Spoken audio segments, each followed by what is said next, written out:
Alrighty, it's Friday. Let's go over the activities for today. Some simple activities, shouldn't take us very long today at all. In Seesaw, you're going to see two activities, Money 6, counting coins, and Money 7, name that coin. There's also Reflex Math today. If you didn't do it twice already this week, today would be a great day to do it because it's not a very heavy day workload-wise. So let's take a look at those activities. So Money 6, counting coins. You're going to draw the hairy money above the coins and then write the value of the coins in the box. Let me show you how that's going to work.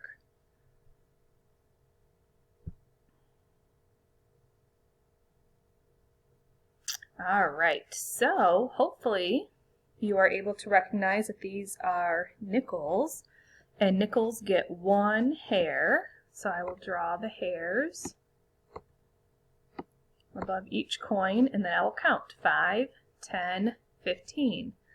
So this is 15 cents, and I'm just doing my best using my mouse. Do your best using your mouse or your touch screen, or if you want to make it look a little bit neater, you can use the text tool at the bottom.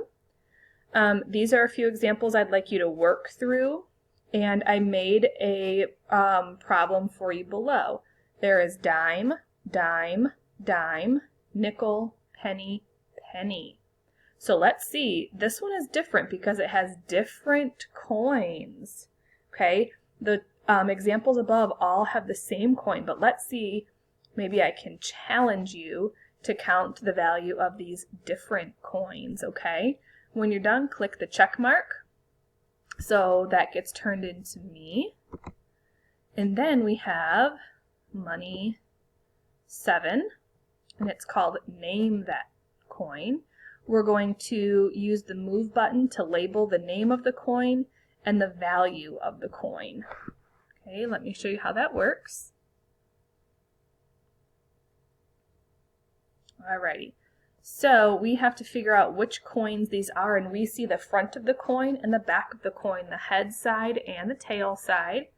So the first one is a dime. Okay, and I'll just move that word right there.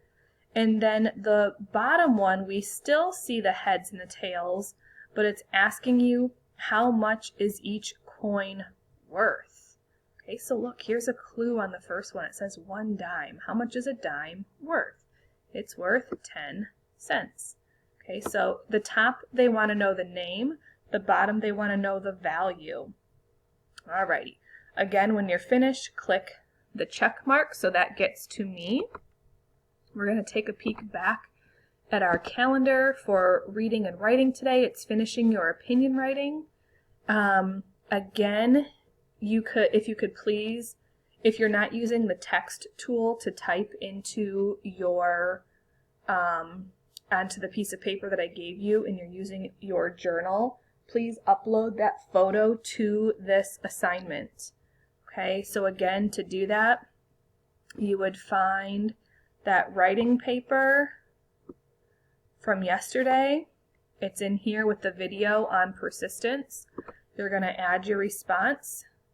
You'll see the writing page pop up, and you're going to click the Add Page button, and that will give you a blank screen.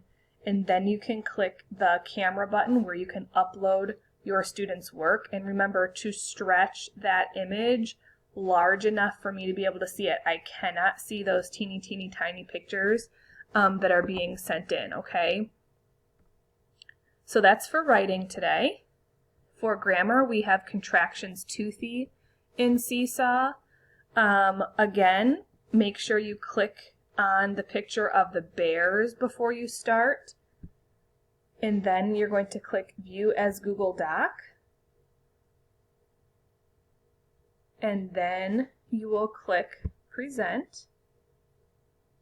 And remember, if you are using your phone, you may not have true access to this, as your phone might not have Google Slides or PowerPoint on it. I know some of you have had difficulty with this and I think it's just the device that you're using, but it should work on your tablet, and it should work on your Chromebooks just fine. Just make sure that you actually have an application for it to open into. Okay, so let's get started. We're going to click on the tooth, and this wants you to figure out the contraction for can plus not. And now we have to look for the right way to write that fraction, and the right way would be the first one.